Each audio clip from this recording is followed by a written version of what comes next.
Good morning. In today's presentation, we are going to talk about the MV Sea Empress disaster.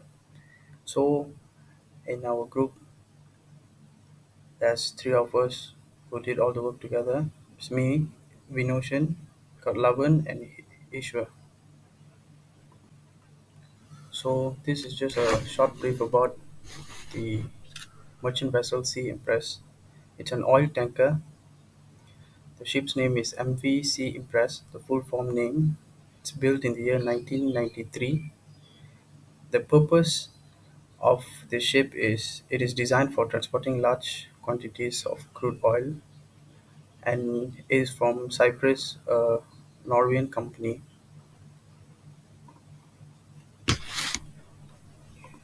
So, just a short brief about the accident.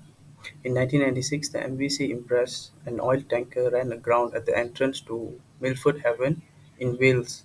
As the ship struggled to navigate the narrow channel, it hit rocks, causing a massive breach in its hull. Over the next few days, about 72,000 tons of crude oil spilled into the sea, creating one of the worst environmental disasters in British history. The spill wreaked havoc on the coastline, particularly within the Coast National Park, which is home to a rich variety of wildlife.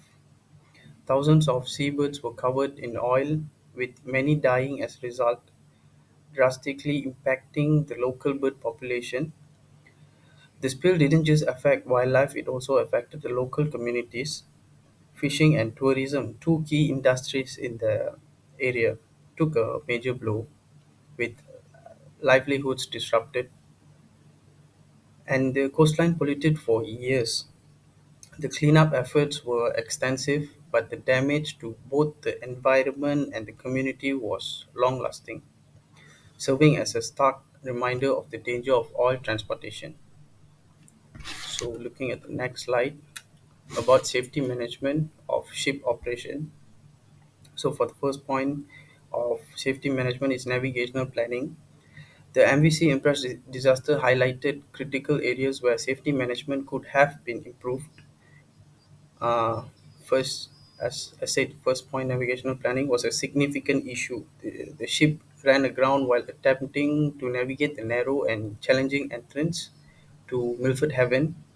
A more thorough navigation plan using detailed charts and local pilot expertise might have prevented the vessel from straying off course and hitting the rocks. So, for the second point, weather monitoring played a crucial role in worsening the situation. The adverse weather condition, including strong tides, spread the spilled oil further along the coast. Advanced real-time weather monitoring system could have provided the crew with critical information, allowing them to delay their approach or adjust their route to avoid hazardous conditions.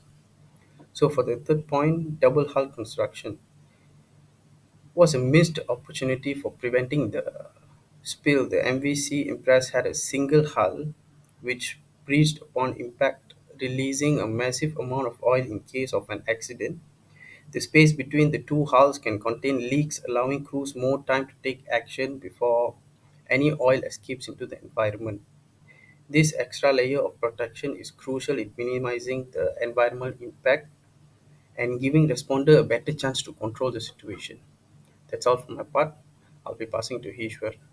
So hi guys, my name is Aisha. So now I'm going to present about the protection of marine environment. Protection of the marine environment is crucial for maintaining the health of the planet oceans, which are vital for biodiversity, climate regulation, and human livelihood. The following steps are outlined of a comprehensive approach to marine environment protection.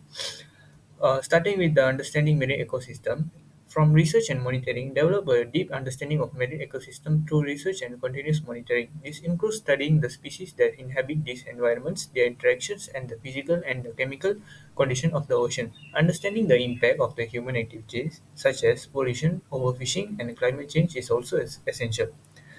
Moving on with the legislation and the police framework, in international agreements, participate in the and enforce international agreements like the United Nations and the Convention of the Law of the Sea. and the International Convention for the Prevention of the following. These agreements set global standards for marine protection and pollution prevention. For national laws and regulation, develop and implement national laws that address specific marine environment issues. These laws should be regulate activities such as fishing, shipping, coastal development, and pollution. These should also establish marine protection areas (MBA) to conserve critical habitats. For lastly, pollution control and waste management.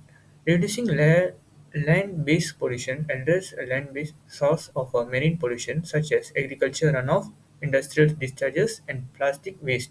This can be done through improved waste management practice, stricter regulation on pollutions, and public awareness campaign. For the marine debris management, implement measures to reduce marine debris such as banning single-use plastic, promoting recycle, and conducting beach clean activities. That's all from me. I'd like to pass to my next presenter, Lavan. Hi, I am Lavan. I'm going to talk about the action to manage the risk. The first action is strict navigation protocols, which is implement and enforce stringent navigation protocol, especially in sensitive and high risk areas like narrow waterways and near coastlines. And the second action is vessel design and maintenance.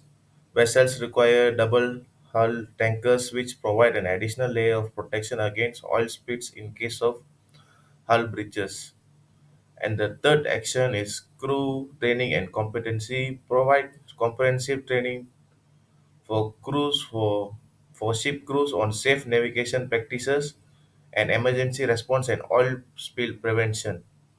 And also regularly conduct drills and stimulation to ensure crew are prepared for emergency emergency times.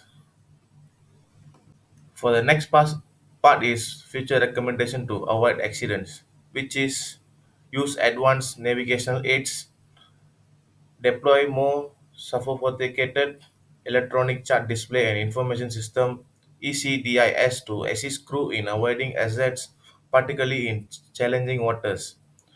And the next future recommendation is tighter traffic management. Introduce mandatory pilotage in hazardous zones, ensuring that skilled local pilot guide vessels through the particular dangerous areas. And the third recommendation is mandatory hulls. Enforce regulation that require all new tankers to constructed with double hulls, offering increased protection against spill in the event of an accident. These are the future recommendations to avoid accidents. Thank you. That's all for our presentation. Thank you for listening.